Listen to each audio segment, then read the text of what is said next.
Voy a suplicar que abran sus Biblias a esta porción de la Escritura, el capítulo 16 del libro de los Hechos.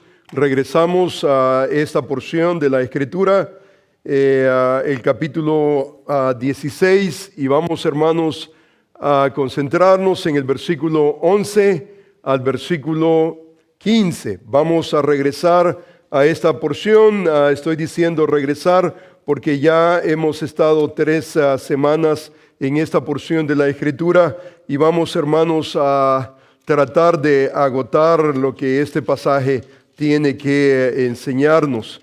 Una bendición el poder regresar a la palabra constantemente, poder crecer en ella y una bendición increíble el deseo de amar la palabra, de entenderla, de obedecerla, proclamarla.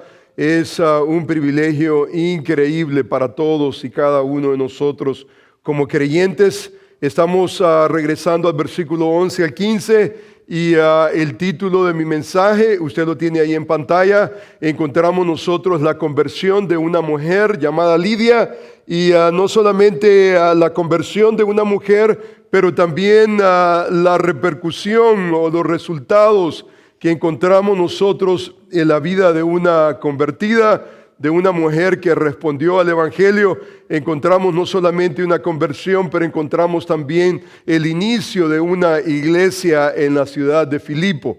No tenemos absolutamente ninguna otra manera de datar el inicio de la iglesia en Filipo, sino básicamente lo que nosotros leemos en el capítulo 16. Capítulo 16 vemos el segundo viaje misionero del apóstol Pablo y encontramos básicamente el inicio, cómo básicamente nació una iglesia. Y antes de ver una iglesia necesitamos nosotros ver conversiones. Y vamos a observar el día de hoy la conversión de Lidia. La próxima semana vamos a observar nosotros a otra mujer, una mujer que dice el libro de los Hechos que tenía espíritu de adivinación. Encontramos básicamente dos contrastes que en cierta manera nos ayudan a entender la manera en cómo Dios se manifiesta, cómo Dios va abriendo brecha y puerta y cómo Él va alcanzando a otros. Y encontramos nosotros que no todo evento termina como nosotros quisiéramos que terminara. No todo contacto que nosotros hacemos. No toda predicación, toda oportunidad de testimonio termina como nosotros quisiéramos que terminara. En el caso de Lidia, no solamente terminó en una conversión, pero terminó básicamente en una iglesia. Eso es óptimo, es precioso. Lo vamos a apreciar el día de hoy. Pero en el caso de esta muchacha que tenía espíritu de adivinación, encontramos nosotros que no solamente al principio, pero al final no es como nosotros hubiéramos deseado que terminara la historia. Y esa es la realidad de la vida cristiana. No en toda situación que nosotros nos envolvemos vamos a terminar con una situación óptima, no necesariamente. Los resultados, como hemos dicho, no le corresponden a usted ni a mí. Los resultados le corresponden solamente a Dios. Dios es el que tiene el poder, es el único que tiene el control para saber cómo va a terminar cada evento de nuestra vida. Su posición y la mía, nuestra responsabilidad es ser fieles al mensaje del Señor, representarlo a Él independientemente de los resultados. ¿Cómo su hijo va a responder, su hija va a responder, el vecindario va a responder? Su responsabilidad no es cómo van a responder. Su responsabilidad en su deficiencia, en su incapacidad, en su debilidad. Usted tiene que ser fiel al Señor hasta lo último. Los resultados no son suyos. Los resultados solamente Dios puede controlarlos. Y necesitamos entender ese principio que está atrás de esta dinámica. Vemos a Lidia, vemos a una muchacha que tenía espíritu de adivinación, que hasta el día de hoy no sabemos su nombre.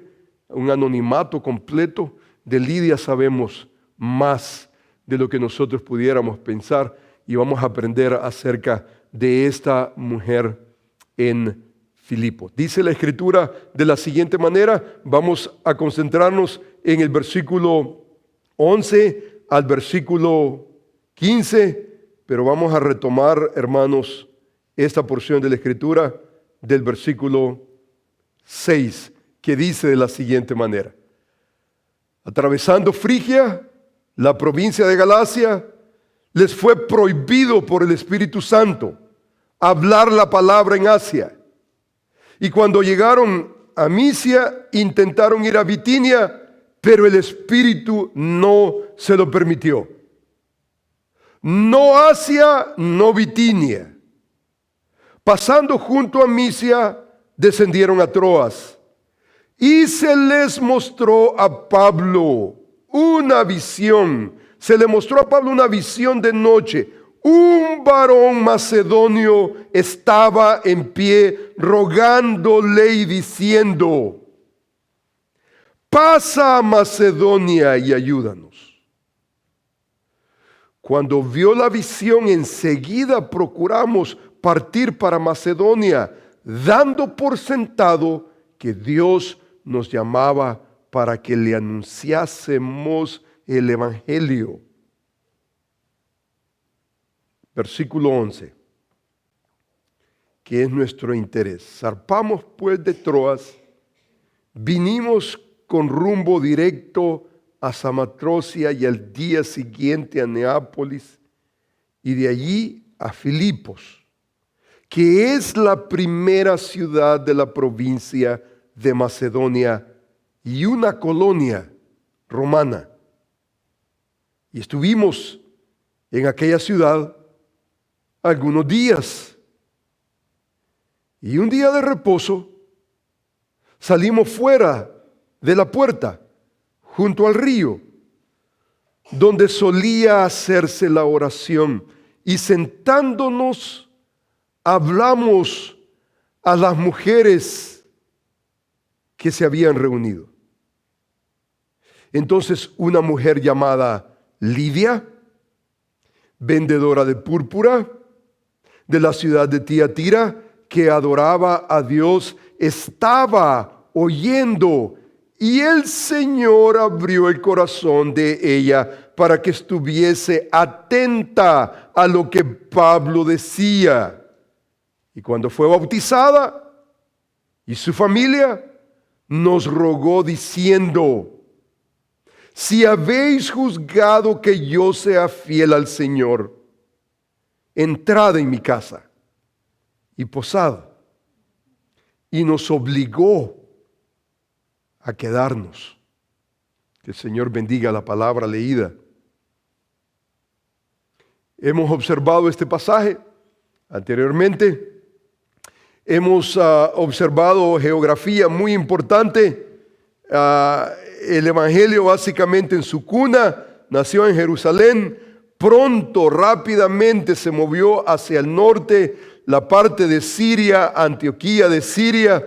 Y entonces la iglesia de Antioquía básicamente fue la iglesia misionera, no fue la iglesia en Jerusalén necesariamente la iglesia misionera. Jerusalén salió dispersa, los hermanos salieron por vía de persecución, no necesariamente por vía volutiva, no porque realmente ellos habían realmente comprendido la posición que ellos tenían misionera. Ellos salieron, dice, por todas las regiones, entraron en la parte norte, Antioquía, hubo no solamente en Macedonia, pero también encontramos nosotros muchas regiones fueron impactadas de alguna u otra manera. Vemos indicios, vemos nosotros que de alguna manera lo que sucedió en Jerusalén tuvo un eco por muchas regiones. Aún Roma fue influenciada increíblemente. La parte norte de África también podemos nosotros notar que más adelante, cuando hay detalles, cuando leemos la historia, ya algo está sucediendo. No podemos datarlo en una manera concreta, específica, histórica, pero podemos ver nosotros indicios que lo que ocurrió, el sismo espiritual que ocurrió en Jerusalén, tuvo ese impacto, ese ripple effect, tuvo en muchas otras regiones.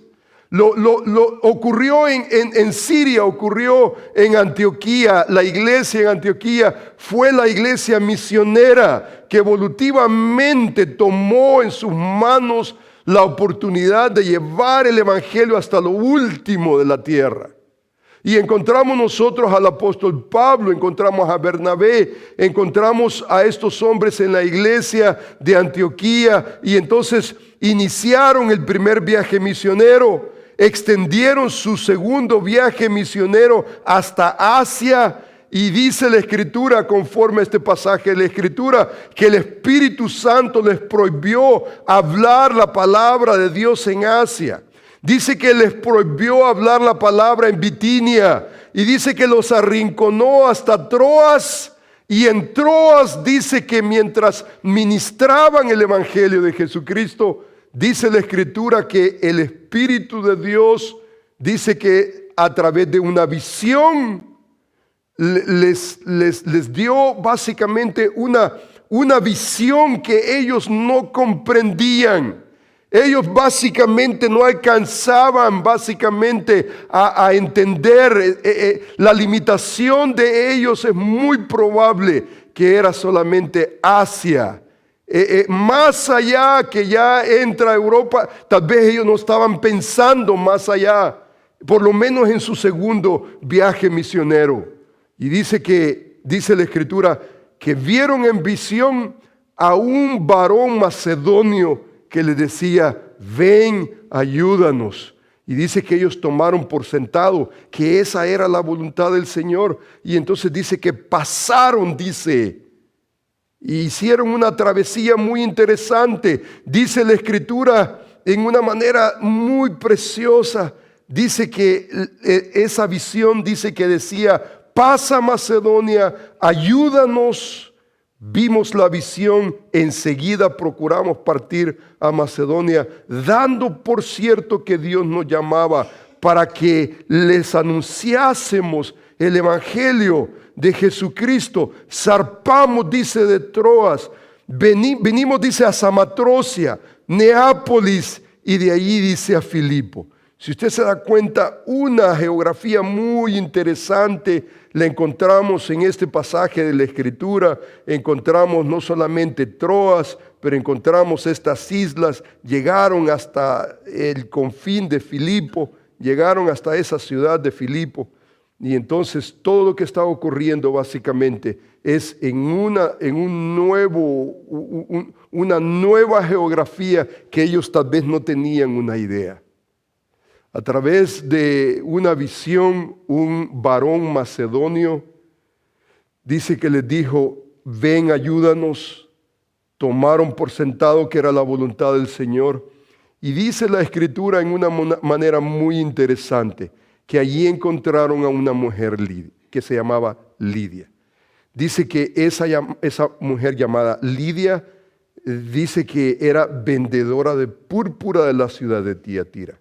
Dice que adoraba a Dios, estaba oyendo. El Señor abrió el corazón de ella para que estuviese atento a lo que Pablo decía.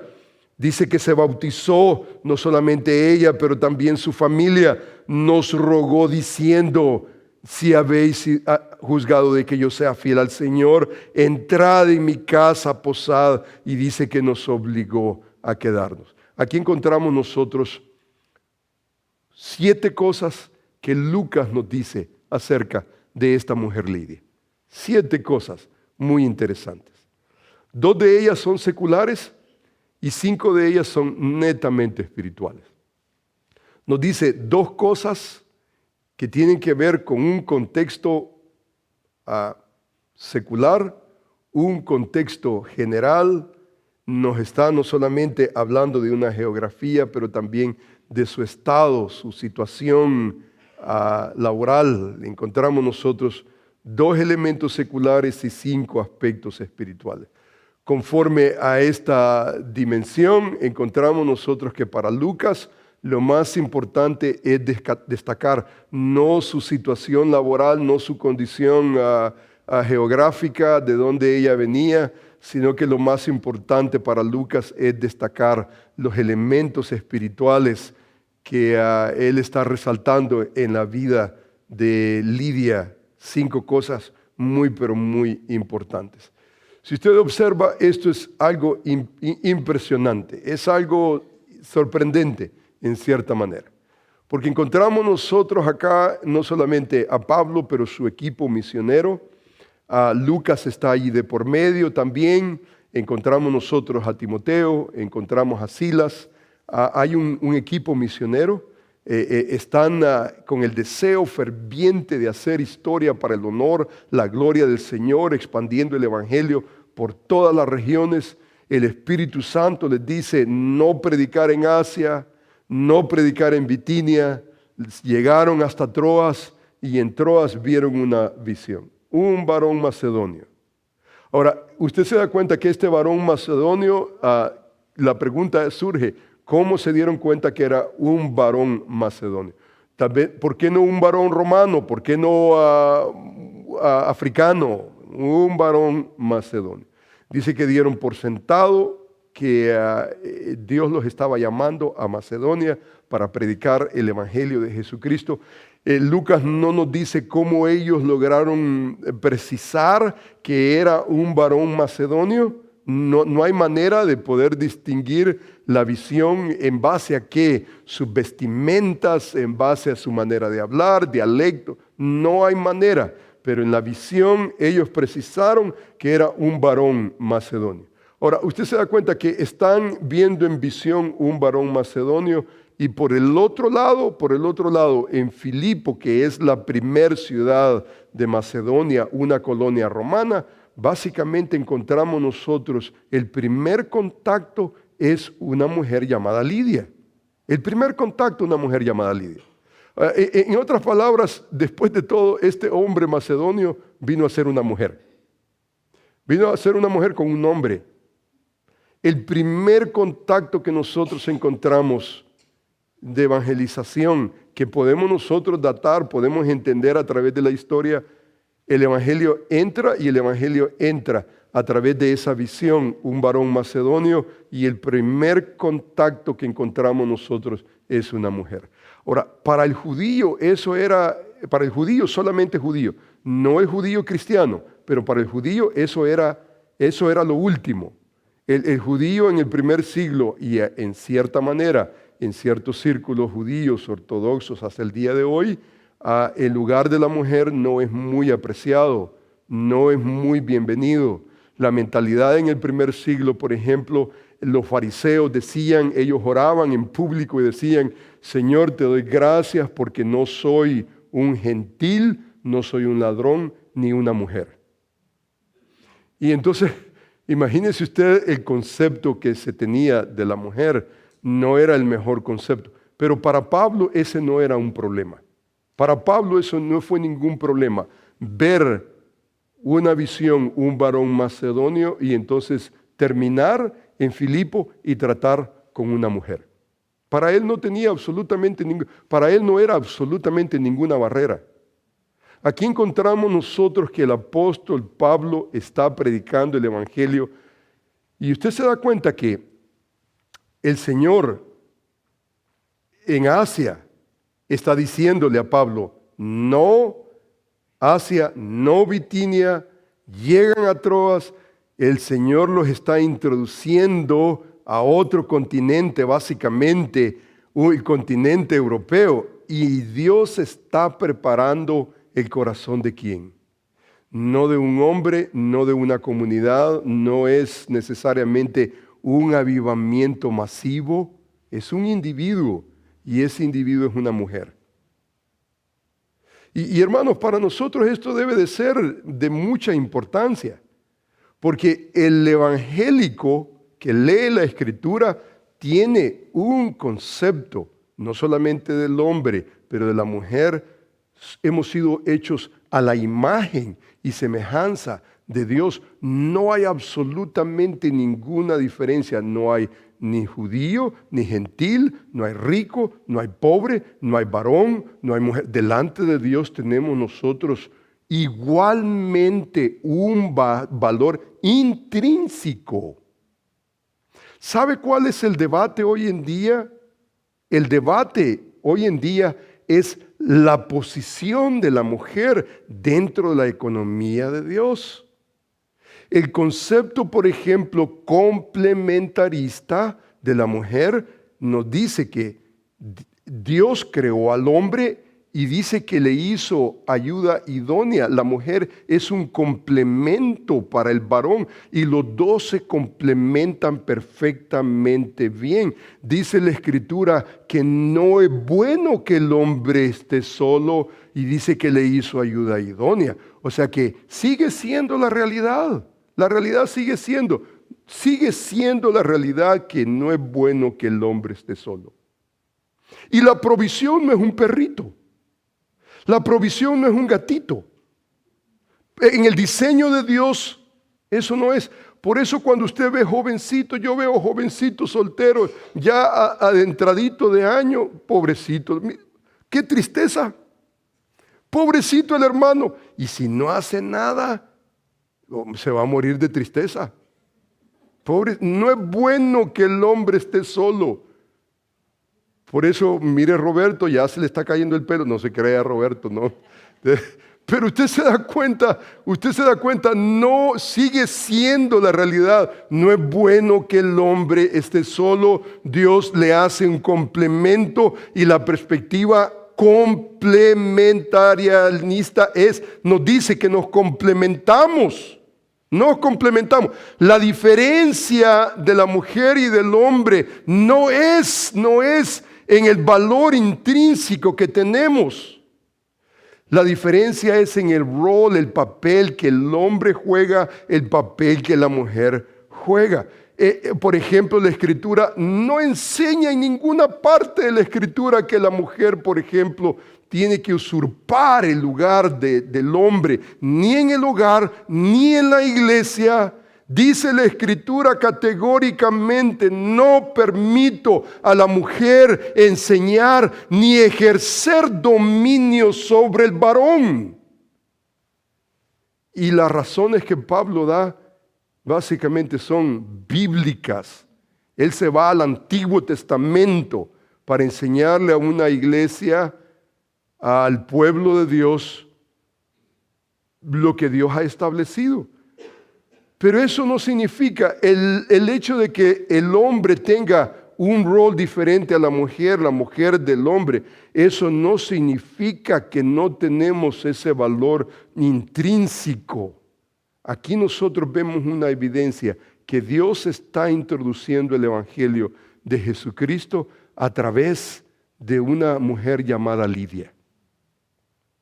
Y eso no debería de ser para nosotros como la mentalidad del judío que decía: gracias porque no soy ni gentil, ni soy ladrón, ni soy mujer. No, en la economía de Dios, Dios ha usado y continúa usando a la mujer para introducir el Evangelio más allá de lo que nosotros pudiéramos pensar. O sea que hay una dignidad increíble. Y Lucas nos ayuda a observar siete elementos importantes. Los seculares son elementos importantes. Mire, por ejemplo, dice que era vendedora de púrpura de la ciudad de Tiatira. Ahora, número 1 y número 2, básicamente, ella había llegado a la ciudad de Filipo, de la ciudad de Tiatira, y la ciudad de Tiatira era en ese entonces, primer siglo, una ciudad increíblemente importante en los negocios de lo cual Lidia estaba involucrada. Básicamente el negocio de la púrpura, era la venta de la púrpura, estaba asociada con la realeza. Era un negocio increíblemente caro, un negocio muy exclusivo. Habían métodos de extraer la púrpura y lo hacían ya sea a través de una concha en el mar, o lo hacían a través de una raíz, una planta que producía. Y tanto uno como el otro era increíblemente tedioso. Por ejemplo, en la ciudad de Tiatira, la costumbre era extraer la púrpura a través de una raíz, una planta que para extraer una gota de púrpura era un asunto que simplemente era altamente costoso. El procedimiento costoso, el capturarlo, el exportarlo. La ciudad de Tiatira se caracterizaba por esa industria. Y ve usted que Lidia venía de la ciudad de Tiatira. Había llegado a Filipo. Ahora, Filipo dice que era la primera ciudad de Macedonia, una colonia, dice en nuestra versión. En otras versiones dice una colonia romana. Ahora, nosotros podemos datar en el primer siglo, podemos entender que la ciudad de Filipo era una ciudad increíblemente importante. Para que una iglesia tomara el privilegio de ser una colonia romana, tenían que haber varios elementos, y uno de los elementos era que debía de tener una economía ferviente, sólida, pujante. Y nosotros podemos datar históricamente, arqueológicamente, que Filipo era una ciudad donde habían minas de oro en abundancia. Y entonces para los romanos esa era una atracción increíble. Era una atracción muy, pero muy importante. No solamente era una fuente de ingreso para el imperio romano, pero estratégicamente era una entrada básicamente a Asia. Entonces, estratégicamente, de un punto de vista militar, era una ciudad muy, pero muy importante. Y entonces había una comunidad muy extensa militar.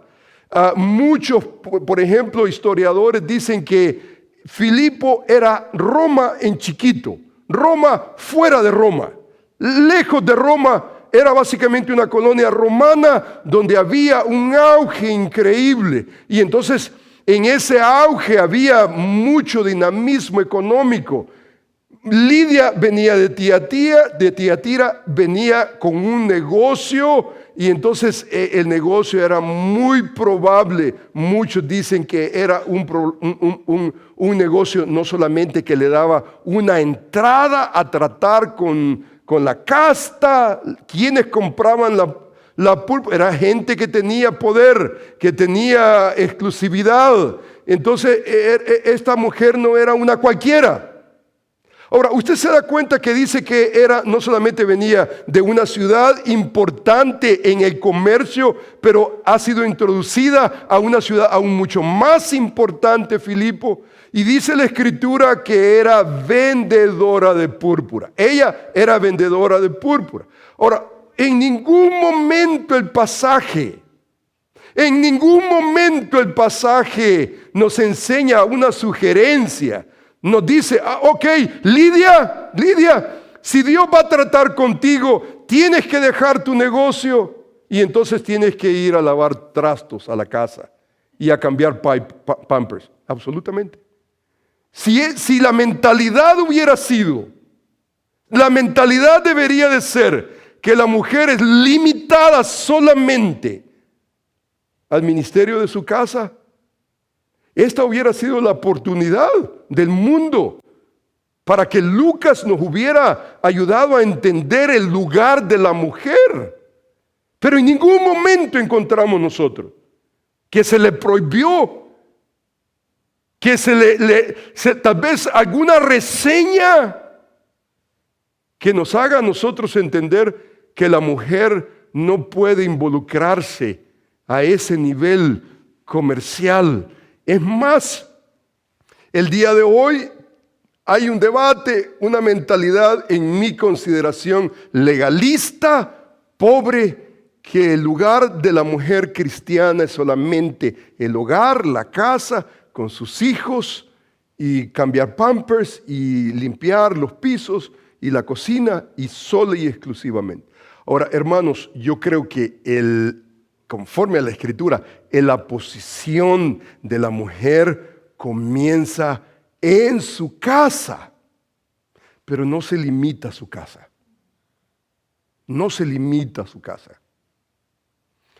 Es más, hermanos, rápidamente, yo sé que el tiempo está escaso, pero abra su Biblia al libro de Proverbios y mire usted a esta mujer del libro de Proverbios.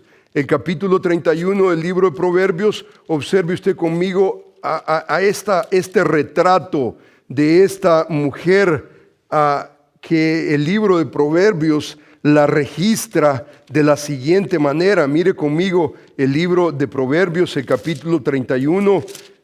Observe usted conmigo a esta mujer hacendosa, una mujer increíblemente virtuosa. No pierda de vista Hechos, pero esta es la mujer que promueve el libro de la sabiduría. Esta es la mujer. Dice el versículo 1 del capítulo 31, palabras del rey Lemuel. Dice la profecía con que le enseñó ¿quién? ¿Quién le enseñó? Hermanos, ¿tienen la escritura abierta? Amén. ¿Tienen la escritura abierta? Ok, muy bien. Están ahí en Proverbios capítulo 31. Mire lo que dice el versículo 1. Dice nuevamente, palabras del rey Lemuel. El capítulo 31 son las palabras del rey Lemuel, las palabras de un rey basado en una relación con su madre. Dice el versículo, la profecía o la instrucción con que le enseñó su madre. O sea que su madre le enseñó a su hijo. Y mire las cosas que le enseñó a su hijo. Número 1, que hijo. Dice, qué hijo mío y qué hijo de mi vientre, qué hijo de mis deseos. O sea que el versículo 2 está estableciendo, mira, mi hijo, tú eres preciado tesoro. Tú eres una herencia. Está viendo al hijo no como un estorbo. La carrera de ella no es más importante que el hijo. Eres preciado. Y, o sea que de la mamá el hijo logró percibir que su hijo tenía un valor intrínseco por ser hijo.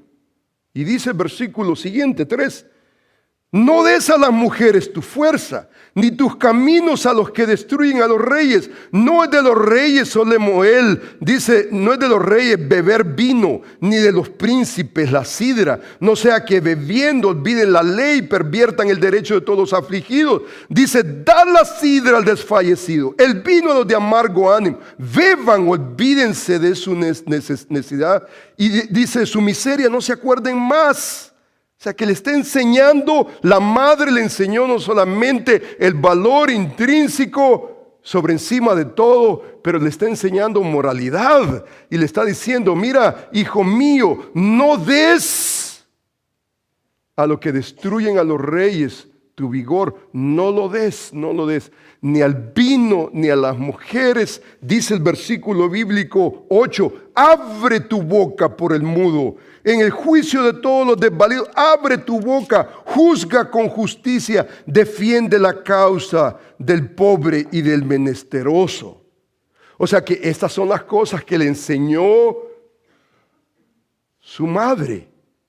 Y dice el versículo siguiente, mire lo que dice la Escritura, el versículo 10, mujer virtuosa, ¿quién la hallará? Porque su estima sobrepasa largamente a la de las piedras preciosas. El corazón de su marido está en ella confiado y no carece de ganancias. Usted se da cuenta dónde comienza la mujer virtuosa. La mujer virtuosa no comienza fuera de su casa, sino adentro de su casa. Pero no se limita a su casa. ¿Qué es lo que hace ella? Dice el versículo bíblico, no carece de ganancias. Le da a ella bien y no mal todos los días de su vida. Busca lana y lino y con voluntad trabaja sus manos. Es como nave de mercader, trae su pan de lejos. Se levanta aún de noche y da comida a su familia, ración a sus criadas. Considera la heredad y ¿qué es lo que hace? La compra. Planta viña del fruto de sus manos. Ciñe de fuerza sus lomos. Esfuerza sus brazos. Ve que van bien sus negocios. Su lámpara no se apaga de noche. Aplica su mano al uso, sus manos a la rueca, dice. Alarga su mano al pobre. Extiende su mano al menesteroso. No tiene temor de la nieve por su familia, porque toda su familia está vestida de ropa doble. Ella se hace tapices de lino fino, púrpura es su vestido. Su marido es conocido en las puertas cuando se sienta con los ancianos. Hace telas, vende, da cinta al mercader. Fuerza y honor son sus vestidos. Dice, se ríe de lo pobre, abre su boca con sabiduría. La ley de clemencia está en su... Considera los caminos de su casa y no come el pan de balde. Se levantan sus hijos y la llaman bienaventurada. Su marido también la alaba. Muchas mujeres hicieron el bien, mas tú sobrepasas a todas. Engañosa es la gracia, vana es la hermosura. La mujer que teme a Jehová, esa será alabada. Dale del fruto de sus manos y alábenla las puertas, dice sus hechos. Esta mujer temerosa de Dios es caracterizada por una mujer laboriosa. No es una mujer que está ahí sentada solamente esperando que el día se vaya, en telenovelas, en asuntos haciéndose las uñas. ¿Sabe cuál es la diferencia de esta mujer? La diferencia de esta mujer es que conforme a la descripción del pasaje bíblico, dice que se levanta de mañana. Dice que de madrugada da ración. O sea que es una mujer laboriosa. No es, no es una muñequita para admirar. No es alguien que, ¿me entiende? Solamente está sentadita ahí. Es una mujer que comienza en su casa, pero no se limita a su casa. Busca maneras. Y las maneras que busca, los negocios que usted ve en el pasaje bíblico, son negocios que toda mujer cristiana puede pensar y decir, ¿cómo yo puedo traer un extra income a la casa? ¿Cómo puedo yo hacer? Sin necesidad de ignorar la prioridad que yo tengo dentro de la casa. Hermanos, aquí el asunto no es que la mujer no pueda afuera, absolutamente. El asunto no es ese. El asunto, hermano, de esta mujer Lidia, en ningún momento de la Escritura, Lucas dice, arrepiéntase de su negocio y entonces vaya a lavar los trastes a la casa. Absolutamente, absolutamente. El negocio continuó. Y el negocio continuó y más adelante nosotros vemos que ese negocio fue increíblemente instrumental para las misiones del apóstol Pablo. Increíblemente importantes. Pero este pasaje bíblico nos enseña a nosotros, ¿quién es Lidia? Una mujer pudiente. Y una mujer no solamente con un corazón industrialista, dinámico, no es una mujer que está ahí doblada, ahí a ver, ¿me entiendes? Si el esposo trabajó o no trabajó. No, es una mujer que está pensando, ¿qué es lo que yo puedo hacer dentro de mi realidad? Y cada mujer está en una realidad muy diferente. Cada mujer está en una realidad. Cuando hay, por ejemplo, chiquitos en la casa, hay más demanda de parte de la mujer. Y las fuerzas son menos, ¿no es cierto? Son menos. Pero eso no debería de ser perennemente para una mujer. Eso no debería de ser. La diferencia, por ejemplo, que yo he observado aún en mi propia esposa, aún con niños, tener un negocio afuera Mi esposa lo ha hecho. Y lo ha hecho con gran esfuerzo. Mientras los niños estaban durmiendo, yo estaba en el hebreo, en el griego, memorizando. Ella estaba haciendo el negocio. ¿Que sabe lo que hacía ese negocio? Traernos comida y traernos pancito. Y yo no me avergüenzo de mi esposa, de que en un periodo del tiempo nuestro, ¿quién fue la que primariamente trajo pan a la mesa? Mi esposa, con mucho esfuerzo. ¿Sabe la única diferencia que mi esposa hacía? Es que se levantaba de madrugada. La única diferencia. De ahí para allá mi esposa no tiene nada más. Es solamente esfuerzo. Pero en ningún momento ella desatendió la casa. En ningún momento me desatendió a mí. En ningún momento desatendió a sus hijos. En ningún momento ella esperaba que yo me levantara para atender a los niños. En ningún momento. Ella sentía que era la responsabilidad de cuidar de los suyos. O sea que esto que nosotros leemos, es una realidad que nosotros podemos vivir. La mujer no puede estar limitada solamente a los pampers y a los platos y a la cocina. La mujer cristiana debería de ser una mujer esforzada, como Lidia. Toda mujer debería de pensar y considerar la propiedad, comprarla. Una mujer que debería de ser real estate. Y debería de, real estate usted no necesita ir al otro lado del mundo, no necesita poncharla, no. Y no necesita todos los días vender por lo menos un negocito que usted haga al año. Ya salió para los pampers. Ya salió para los frijolitos. Ya se hizo algo. Y yo creo que toda mujer cristiana debería de tener ese modelo. Ese es un modelo de una mujer altamente forzada. ¿Sabe cuál es el problema? El problema es que hemos adoptado la mentalidad de que todo tiene que ser fácil, todo tiene que ser servido. Usted se da cuenta que el socialismo aquí en los Estados Unidos está creciendo. Bernie Sanders, por ejemplo, la banderita que tiene es el socialismo. Gratis es todo, educación es gratis, todo es gratis, todo es gratis. Y entonces la generación X le está aplaudiendo. ¿Por qué le está aplaudiendo? Porque si usted se da cuenta, mire quién le está aplaudiendo. No es ni siquiera la comunidad latina, es la comunidad americana que está acostumbrada que el papá paga, la mamá paga y todo es gratis. It feels good, man. Que todo te paguen. Sí está bien socialismo. Pero al final del día, ¿quién va a pagar el bill? Alguien va a tener que pagarlo. Y es muy probable que de baby boomers son los que van a tener que pagar. Es muy probable que alguna generación va a tener que pagar el bill. Porque ¿quién va a pagar por la educación? ¿Y quién va a pagar por la medicina? ¿Y quién va a pagar? ¿Quién va a pagar por todo eso? Alguien va a tener que pagar. Pero la mentalidad es, mi papi paga, mi mami paga. Estamos acostumbrados a que entonces queremos nosotros hacer una reforma social para garantizar que alguien paga. Y no somos nosotros. Y no hay un esfuerzo. Y no hay una dedicación.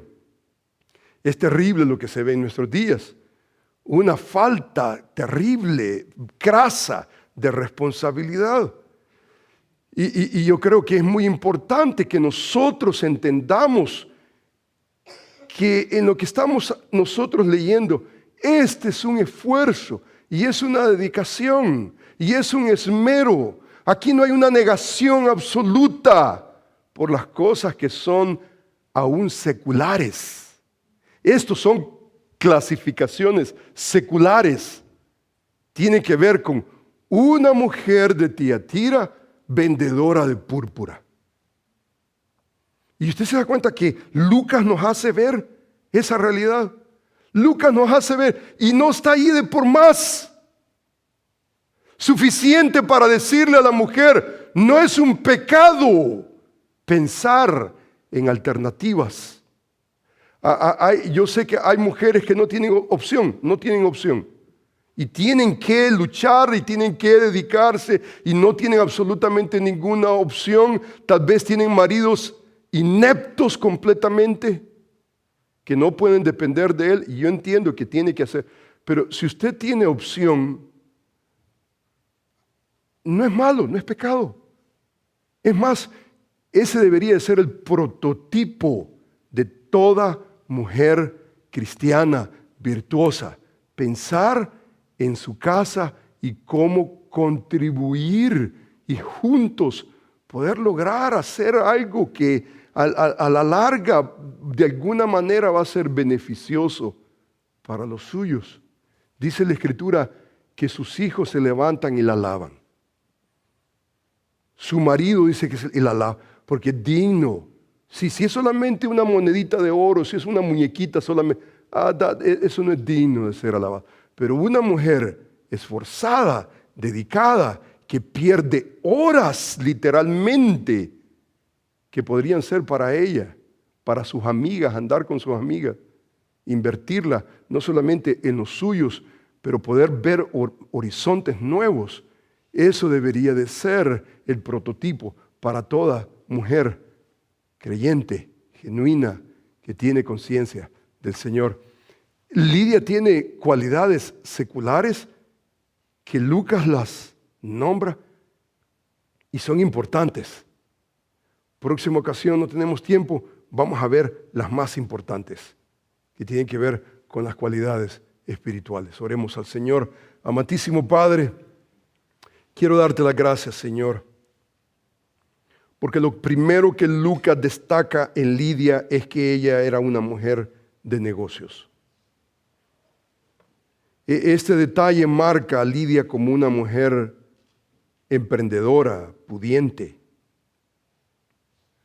Gracias, Señor, porque en ningún momento la Escritura cuestiona el estado laboral de una mujer.